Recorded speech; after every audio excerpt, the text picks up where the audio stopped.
তফসিলের আগের যে বক্তব্যটা আমি দিয়েছি সেটা শুধু আমি আমার কথা বলিনি। আমি বলছি যে যাদেরই রাজনীতি করার ইচ্ছা আছে সবাই শুধু হয়তো ইয়ার কারণে পরিচিতি বেশি হওয়ার কারণে আমার বা মাহফুজ ভাই বা ছাত্র উপদেষ্টাদের কথা বলে থাকেন, কিন্তু এই সরকারে তো আরো অনেকে আছেন যাদের পূর্ববর্তী রাজনৈতিক পরিচয় আছে, এখনো হয়তো আছে এবং সামনেও রাজনীতি করবেন কিংবা নির্বাচনও করবেন। সরকারের বিভিন্ন জায়গায় হয়তো আরো অনেক এরকম আছেন। আমি মনে করি যে সবারই তফসিলকে পদত্যাগ করা উচিত একটা স্বচ্ছ এবং সুষ্ঠু কোনো প্রকার প্রভাবমুক্ত নির্বাচন আয়োজনের জন্য। আমি এই বিষয়ে এখনো চূড়ান্ত কোনো সিদ্ধান্ত নেই। আর যদি করেন তাহলে কি আপনার এলাকা থেকে করবেন? আমি তো বললাম নির্বাচন করবো কিনা সেটা সিদ্ধান্ত নেই।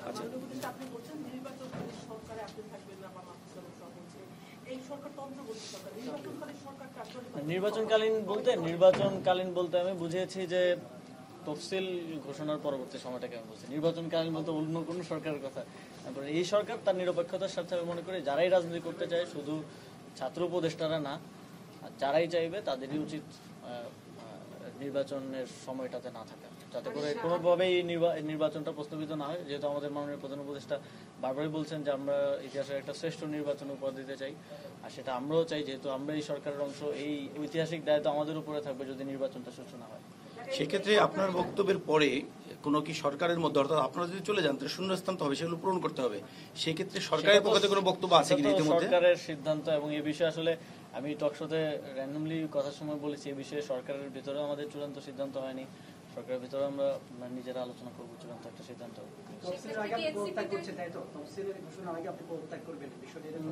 হ্যাঁ, মোটামুটি এটা বলা যায়। এখন চূড়ান্ত সিদ্ধান্তটা অবশ্যই সরকারের।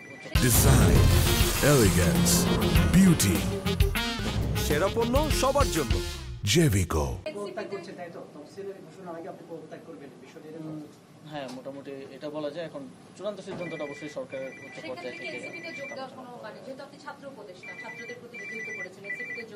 আমি এটা আগেও বলেছি যে এনসিপিতেই যোগ দিব, এইটা ধরে নেওয়া বা এটা একটা ইয়া করাটা উচিত না, কারণ আমি এটা বিবেচনা করব আগে পরবর্তীতে।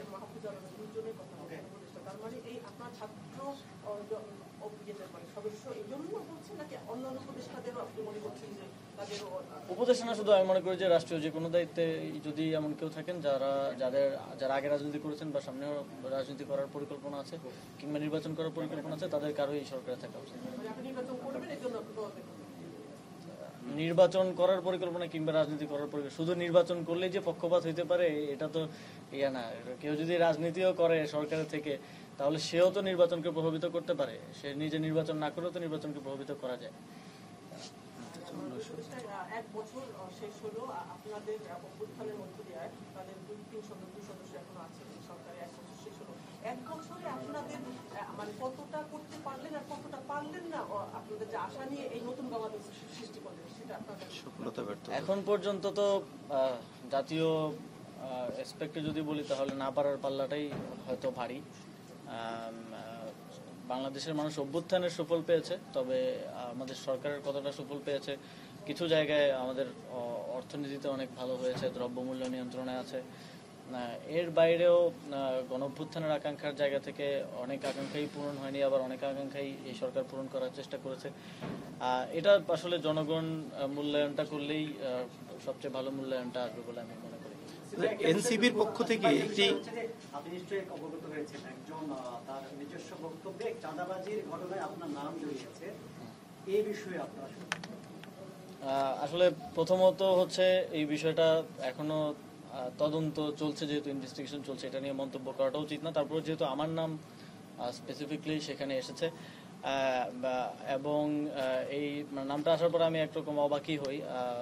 জানাল মপুকে আমি চিনতাম যখন আমি ছাত্র অধিকার পরিষদে ছিলাম 2022 সালে, যখন ক্যাম্পাসে আমরা ছাত্র রাজনীতির সাথে যুক্ত ছিলাম, তখন সেও ছাত্র অধিকার পরিষদ করতো, সম্মিলিত বেসরকারি বিশ্ববিদ্যালয়ের কমিটিতে বোধহয় ছিল, তখন চিনতাম। কিন্তু গত 2024 সালের 5ই আগস্টের পরে তার সাথে আমার কখনো কথা বা দেখা হয়নি।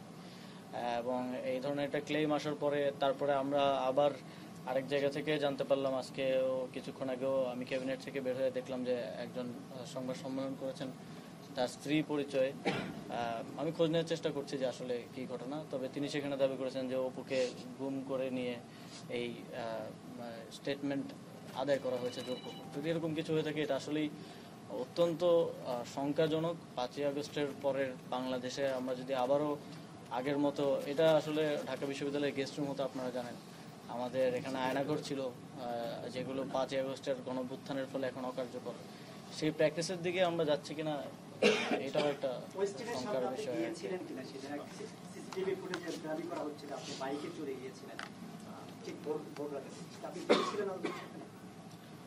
আমি মাঝে মধ্যেই আমার রাতে যখন কাজ শেষ হয় প্রায় কখনো কখনো ভোর হয়ে যায়, আমি রাতে খাওয়া দাওয়া ওই সময় বাসায় আসলে খাওয়া দাওয়া দেওয়ার মতো কেউ থাকে না খাবার, তো আমি মাঝে মধ্যে হচ্ছে বেশিরভাগ সময় যাই হচ্ছে 300 ফিটের নীলা মার্কেট বলে একটা জায়গা আছে আপনার জানেন, ওইখানে হাঁসের মাংস খুব ভালো পাওয়া যায়, তো ওইখানে হয়তো যাই 4-5 জন মিলে। তো আবার মাঝে মধ্যে ওইটা আবার বেশি ভোর হয়ে গেলে বন্ধ থাকে, তখন ওইদিকে ওয়েস্টার্নে যাওয়া হয়। তবে এক্সাক্ট ওই দিন আমি গিয়েছিলাম কিনা বা সেখানে ছিলাম কিনা এটা আমার সিসিটিভি ফুটেজে যেটা দেখা যাচ্ছে সেটা কি আপনি কি না, মানে যেখানে মোটরসাইকেল একজন যাচ্ছে সাদাই পরে? এখন দেখেন সিসিটিভি ফুটেজে হেলমেট পরা যে কাউকে যদি আমাকে বলে দাবি করা হয়, এটা কতটুকু আসলে বিশ্বাসযোগ্য বা কতটুকু, আমি এই বিষয়ে আর বেশি কিছু বলতে চাই না, কারণ এটা তদন্তের অধীনে একটা বিষয়, যেহেতু তারপরে অনেক কিছু বললাম, কারণ আমার বিষয়ে যেহেতু এলিগেশন আসছে আমি সেজন্য বললাম আর কি। ওকে, অস্বীকার করছেন চুপচাপ? হ্যাঁ, এর সাথে ভাই আমার কোনো ধরনের সম্পৃক্ততা নাই, এবং আমার মনে হয় না এখনো কেউ এরকম কোনো প্রমাণ দিতে পেরেছেন আমার সম্পৃক্ততা আছে। বরং আরও যার সাক্ষাৎকার নেওয়া হয়েছে, এই সাক্ষাৎকারটা একজন রাজনৈতিক নেতার বাসায় একজনকে জোরপূর্বক নেওয়া হয়েছে বলে যে অভিযোগ এসেছে এটাও অত্যন্ত গুরুতর একটা অভিযোগ, এবং সেটা পরিবারের দিক থেকে এসেছে, যথেষ্ট রিলায়েবলও এখন পর্যন্ত মনে হচ্ছে।